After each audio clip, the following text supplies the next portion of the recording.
Hi guys, and welcome back to World of Tanks. And well, yes, this is my account. It's just a second account that I created mainly for the purposes of this video. I'm the kind of person who sometimes does create new accounts in games, usually just to remind myself what it's like to be a noob, because as you might have gathered, I'm the kind of person who's also helpful. So you know, it's often useful to see things from a beginner perspective, then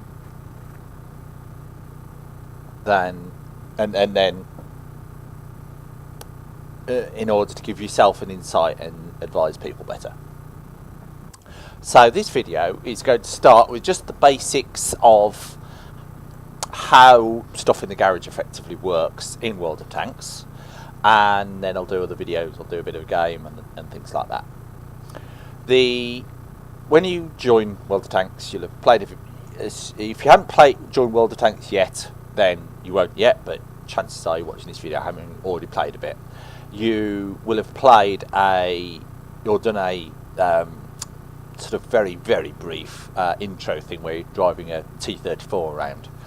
That will have gotten you 300 free XP and a bit of credits, and given you the idea of the control systems. Now, if when playing that you thought, well, if I go reverse, the tank then goes the wrong way. I had that problem. You need this checkbox here. So it's in the settings, controls, reverse inversion. If that's checked, that might fix your problem. So if you find yourself reversing the wrong way, get that checked.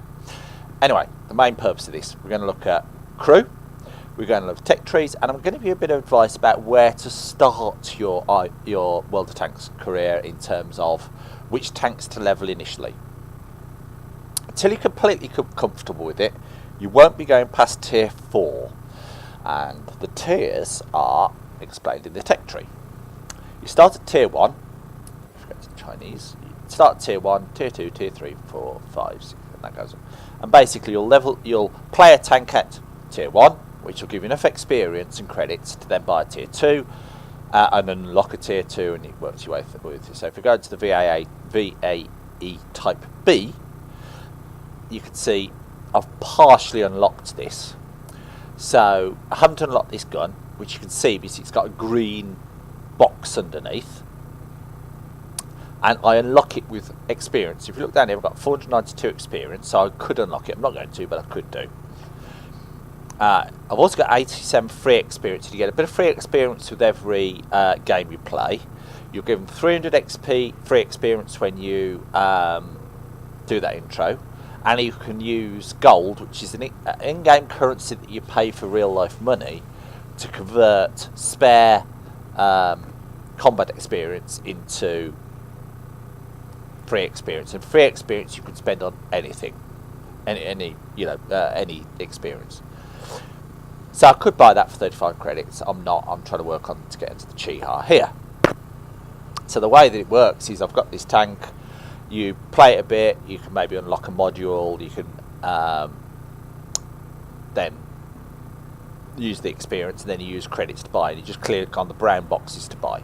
And the ticks are the bits that I've got equipped. So on this particular tank, I've got the top tracks, because it's the second lot. I've got the top engine, because it's the last in that chain. I've got the top radio. I've got the top turret. And I've got the top gun. Now this top gun on this particular tank is a tier 4 gun, so it's a really nice little gun. It's actually a British gun. It's it's based on a British tank anyway. Almost certainly Vickers, yeah. Light tank Vickers Mark E Type B is its full title, and that pom pom is found on British tanks as well. Unlocking it here doesn't unlock it on the British tanks, by the way. But if it was used elsewhere in the Chinese line, it would. It's only used here, though, so I unlocked it as much for fun because it's a nice gun to use, and you might derp around in this tank when you're better in your career. So whether you unlock that is entirely up to you. Even that gun is not a bad gun. It's got respectable penetration, respectable damage. It's not bad. Speaking of which, I'll quickly go into the thing. If you right click and select characteristics, you can see the characteristics of a module. So remember I said I wasn't unlocking this gun. This is why. Ignore the calibre. What the calibre is, the calibre of the real life gun that this thing's modelled off, and has an effect on the amount of damage that you can get. So this 47 quick fire has got 50 damage. This is 36 and it's a smaller calibre, and that's fairly standard. The rate of fire. Now, the rate of fire of this gun's a lot higher, but I still don't see it as worthwhile because its average penetration's lower, 45v40, so there's a chance it might bounce on some tanks, maybe things like the American T-18 tank destroyer. The alpha's lower, it's slightly better. It's got some stats are slightly better, but really I just wouldn't bother with it. Stick with the 47, and if you just go through here and carry on, just stick with the 47. As soon as you've got 13 XP, you can then go to the next one. So it's actually the Chinese where I'd start to do the VAOB, the Chi-Ha, then onto the M5 Stuart, and I'll come back to the M5 Stuart in a minute. Now, at the same time as doing that, I would start on the British line, and this is the British tech tree. So just click on the British line. I can't even remember the old flag's name, the Union flag, and this tech tree is nice and fairly clean, so it's easy to explain. Within World of Tanks, you've got a number of types of tank: light tanks, medium tanks, heavy tanks, tank destroyers, and artillery. Light tank, tank destroyer, and you can see the when I highlight it under the name, it tells you what type of tank it is, or tank destroyer, whatever. Medium is a medium, funnily enough. Cruiser is another light tank, and then the light gun carriage down here. At tier 2, you only get those 4. The first heavy appears at tier 4. All trees have got a heavy by tier 6. The Chinese don't get one until tier 6. And I think the Japanese, actually the Japanese might not even have one until late. In fact, I'm not sure the Japanese have got any heavies. It's medium. Nope, the Japanese don't have any heavies at all. They're the exception to the rule. And generally, there are a lot of exceptions to this rule, but generally, you will use one tank type to unlock another of the same tank type. So we're going tank destroyer, tank destroyer, tank destroyer, tank destroyer. Doesn't always happen. Go from the Crusader at tier 5, we go to the Cromwell, which is a medium tank at tier 6, so that's light to medium. The Churchill heavy tank at tier 5, you can go to the Churchill gun carriage, which is a tank destroyer at tier 6, pretty dire tank destroyer, but still a tank destroyer, or the Churchill heavy tank. So sometimes you get a choice as well. In this case, you'd be going that way. If you're a masochist, you'll go that way, but that's the only reason to go that way. The Valentine splits into 2 completely different tanks. It goes into the Bishop, which is the Valentine with a arty gun on it, so that's going into the SPG route, or into the heavy Churchill, so that's going from a light to a heavy or a arty. But most of the time, and the Matilda goes from medium into the first heavy. So you do get changes, but generally, most of the time, you follow the same tree. And interestingly, I was saying about the Japanese don't have any heavies. Well, the British don't have any mediums at tier 5. That is actually going to change, though. Watch this space. And I would, alongside the Chinese, I would start the medium line, because the Matilda is a nice little tank, and while you're getting used to the game, you won't be going past tier 4. Don't bother going past tier 4. Get used to the game, understand the game, and by using those 2 lines, you will cover light tanks, medium tanks, and what are called scout tanks. You could, sort of the 3rd line I would do is actually British as well, which is this one. It's the Cruiser 3, the Cruiser 4 are nice tanks. The Commandant's not bad. The Crusader's really quite nice. Some people hate it. I like it. Cromwell's very, very good. The Comet's not bad. The Centurions are great. So that I would say is your 3rd line. Now, the British have a tradition of being hard tanks to play, and there are areas that they get quite awkward. But for starters, just starting out, I'd say those are the two, and part of the reason is what I mentioned earlier, scout tanks. There's also medium tanks, sorry, just tanks which are mediocre. The first scout tank that you'd face doing this is this M5 Stuart. Now, there's a thing called a matchmaker in World of Tanks. If we go down here,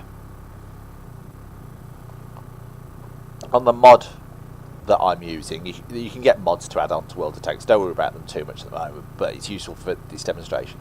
You can see this 2 to 3 in brackets, and it's a tier 2 tank. There's the tier there. What that means is this will see tier 2 and 3 matches. So it'll either be top tier at tier 2 or bottom tier if there's tier 3s in, but it's good enough to do damage in both. You have to be more careful in the tier 3 games, but you can just go around trying to cause damage, trying not to get hit. You might be playing at slightly longer ranges or being a little bit more careful about how you play, but you can play quite comfortably there. And at tiers 1, 2 and 3, even if you're in a medium, you'll just be, if you're in a medium or a light and some of the tank destroyers, you'll just be going around trying to cause damage. The artillery is a completely different kettle of fish. Really need to do a different video to cover how artillery works, but the other three, most of the time, if you're at the bottom tier, you might be being a bit more cautious, but basically you're just trying to kill stuff. Oops, got the right thing, that's what I wanted. M5 Stuart, however, is a scout tank. That means it's tier 4 tank, but it never sees tier 4 top tier games. I think it'll see 5 and 6 and possibly 7. Certainly 5 and 6. No, it's going to be 7. 5, 6 and 7 it'll see. And its job is to spot for its primary role is to spot for other tanks so they can see it. So basically what there is within World of Tanks, and I'll very briefly describe it now, is there's a spotting mechanism. Basically a tank, you don't know the position of a tank until someone sees it, and as long as someone is in visual range of that tank, they will other people will be able to shoot it as much as you can. Scout tanks are what's called a high camouflage value, high camo value, so they can hide and be harder to see, and then so they can be C tanks without being seen. They don't fire on the tank, but someone further away shoots it without being seen themselves because they're further away. It's a slightly convoluted mechanism, but once you realise how it works quite well.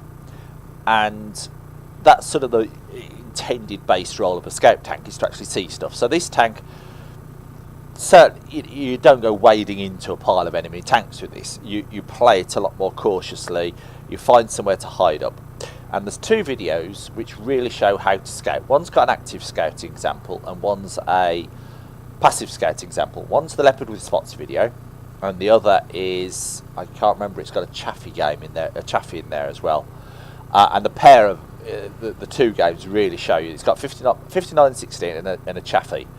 I will put links to those 2 videos in the description, and they show you how to scout. Don't worry about it too much at the start of the game, but once you get to here, you need to know about it. And don't get confused really, so you get thrown into tier 5, 6 and 7 games in a tier 4 tank. You will do damage in this, but you're going to be damaging other scouts that happen to get too close and you spot and you realise you've got to engage. You'll be trying to protect your artillery by taking out fast moving tanks, and you'll be taking out enemy artillery. In the leopard with spots video, you'll see me go out and do a bit of that. But they play very differently, and this is why I'm recommending these 2 lines, because this is the only scout that you face. But there's also an issue with the crew that you start with, and why I'm going this sort of route. Probably the biggest noob mistake that anyone makes is wasting the crew you're given. If you go onto the Lectractor, which is the German tier 1 tank, you can see I've got 3 crew members up on the left side here. 100% here, 110 here, 110 here. When your commander gives 10% of his skill to the other two, 3, 4, 5, 6, 7 crew members. I don't think there's anyone with 8. Certain people with 7. And so that's why those are on 110. 10%. And having 100% crew allows you to do two things. One, it means your tank is going to perform at its base stats at its maximum. It also means you can learn subsidiary skills. See this plus here. If I click on this plus, you get these skills and perks. Very briefly, a skill is something that you level up, and as it's leveling up, it improves its effect. So camouflage reduces vehicle visibility. As you level that up, it's reduced the vehicle's visibility more and more. A perk just kicks in. So 6 cents is a perk. You need to get that to 100% before it works. I'll explain those much more. That was a brief description. They sit down here, and you can get multiples of those. And if you highlight that on a tank which I've played, like this commander here, you can see there I've got 7% trade on it already. Now at this stage, don't worry about them. Just get used to the basics of the game. Just ignore that plus button until you're comfortable with the game. And I'll also show something else in a later video as to why you just ignore that. It's a little trick to keep your skill up. Now, crew have a base skill. Here you can see the specialisation is medium 1. If you hit on training, you can see the vehicle type highlighted is medium tanks, and the vehicle is medium 1. That is like your secondary specialism. And what that means is that if you put a crew from one tank into another, and there's an exception with premium tanks, which I mentioned in another video, then you lose your crew skill is modified. You can see the modifier here. If you put it in the same type of tank, it's modified by 25%. I think it's either 33 or 50% that it's modified if you put it into a completely different type of tank, so a heavy, as I've highlighted here. Also, when you retrain a crew in order to get, so you lose this modifier, you can retrain a crew to 90% of its skill if you're sticking with the same type. But as soon as you go off type, it drops to 80%. So those are a couple of so basically what you want to be doing with your early crew is, first, don't retrain it. I'll do another video properly on crew and retraining and shit like that. Don't retrain it to start with. Just dump them across. And the reason is because early on you might have a premium account. Highly recommend you get a premium account, but don't bother buying gold. Again, go on to that later. So you'll always be retraining for credits, but you always want to have your crew at 100% if you can manage it. So by keeping your crew in the same type of tank, it's a lot easier to keep the quality of your crew up, and you've been given basically about £20 worth of crew to start with, possibly more than that. When you add up the gold value, it's 20 to 30, might be £40 worth of crew. Don't waste it. So what I recommend is, when you've done your first, if I look at the tech tree on the Russian, Chinese, sorry, that's a light tank, that's a light tank, that's a light tank. That's as far as you're going with that crew. When you get the Type 34, you'll have enough credits to buy a 75% crew, because that's a medium tank, because you'll save the Stuart crew for the 5916. And that's a bit where the sort of understanding crew management comes in. You won't retrain it for the VAE. You won't retrain it when you move that crew into the Chihar. You won't retrain it when you move into the Stuart, because they're all lights, and they're lights you're probably not going to keep. If you want a Stuart, you'll probably use the American Stuart or something like that. For what you're doing here, you almost certainly won't keep the Chinese Stuart, just because you just want to get on with the later tanks. But for, it's useful to learn, and it's just a minor sticking point. You then go on to the Type T-34, which is no different to the Russian T-34, really. So if you want a T-34, it's actually the quickest route through, or the easiest route through. You then go from the T-34 to the Type 58, which is a T-34-85 in effect, or You could also unlock the 5916, which is a nice little tank, and that takes more Chinese specialist tanks. And the first heavy is the IS-2 there. So that's what, it's a very simple line is why I say go the Chinese. British, go to the mediums, you get the Matilda, which is a really nice tank. Churchill's a bit meh, Churchill 2 is a bit meh. Black Prince is epic. Carnarvon is underrated. Conqueror's not bad. FV215B is going to replace with the what's it called? Oh god, I can't remember the name of the tank. That's going to be replaced with by a different tank at some point. It's not terrible, but it's not great. But what I'm sort of thinking is, you start and go up to tier 4, get comfortable with tier 4. You might also start this line here. The cruiser line at the top here is well worth starting. But you won't start the cruiser line until you have enough credits, which will be a spare 80,000 credits, to buy a 75% crew. It's just not worth starting with a 50% crew in any tank. And that's why we go in the medium line, because with the British you start with a medium crew, so go down the medium line. And that's sort of why I'm doing it this way. It's, some people might think it's a bit weird way, because you look at, you know, you may want to go the German line. Well, the German line, look at, it's just, there's so many options with the German line, and you go lights, mediums, heavies, they're down to mediums. It's just, ugh. And there's tanks. Some tanks are nice in this line, but it's knowing the nice tanks from the hard tanks it's almost like it's just a minefield. So, you know, like here you're going light tank, scout tank, tank destroyer, or medium tank. Okay, well, I could go this way: light tank, medium tank. But I've gone sideways. I haven't gone up a tier, and that's not particularly good. Medium tank, and that's not very good. This heavy tank's not very. It could be an exercise in frustration. So what I've tried to do is guide you onto 3 lines, starting the British mediums, the Chinese, and then when you've got enough credits, the cruiser line here will give you experience in playing lights, mediums, and heavies, because the Matilda is effectively a heavy, and scout tanks, without too much stress.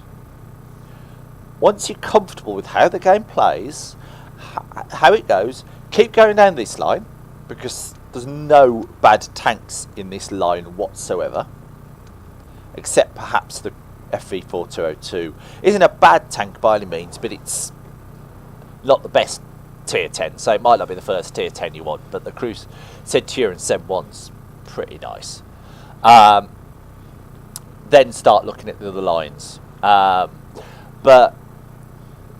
all the other lines have it's very easy to get traps. You think, oh, I'll take this. Oh, hang on, what's this? This is completely weird, and things like that. Like you go down this line on the French line, light tank, and it's got a reasonable top speed. It's not particularly epic, but it's okay. You then go to the MX, that's okay. Then you go to the MX40, which claims to have a 50 top speed. It's more like 5. So that also throws you. It says it's got a 50 top speed. It hasn't. This tank's nicknamed the Duck. It's one of the worst tanks in the game. Well, it is and it isn't. It's actually, but it's just not a light tank. And then you go to the LCMX, which is a crazy skateboard. So you go from, okay, what the hell is this? Oh, this actually isn't too bad.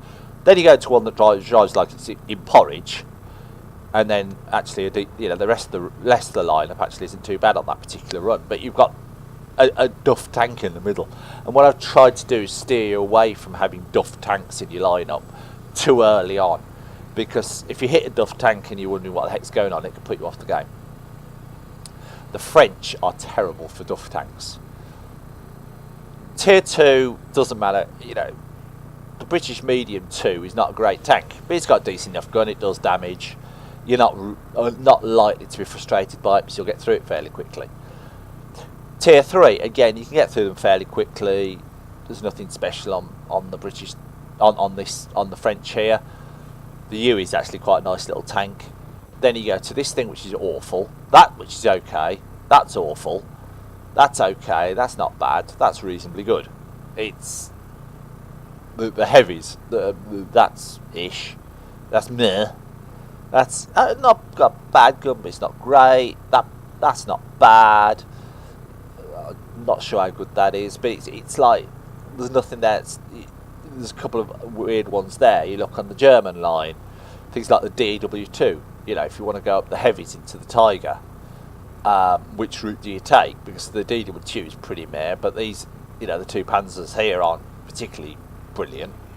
You go this way to get up towards the Tiger via this route, and you suddenly throw in a scout tank, and then into a medium tank, and you're also having to mess about with crews a lot more.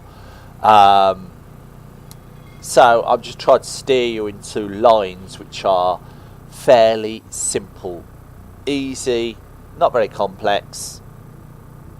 Keep it simple. That's one of my big mottos.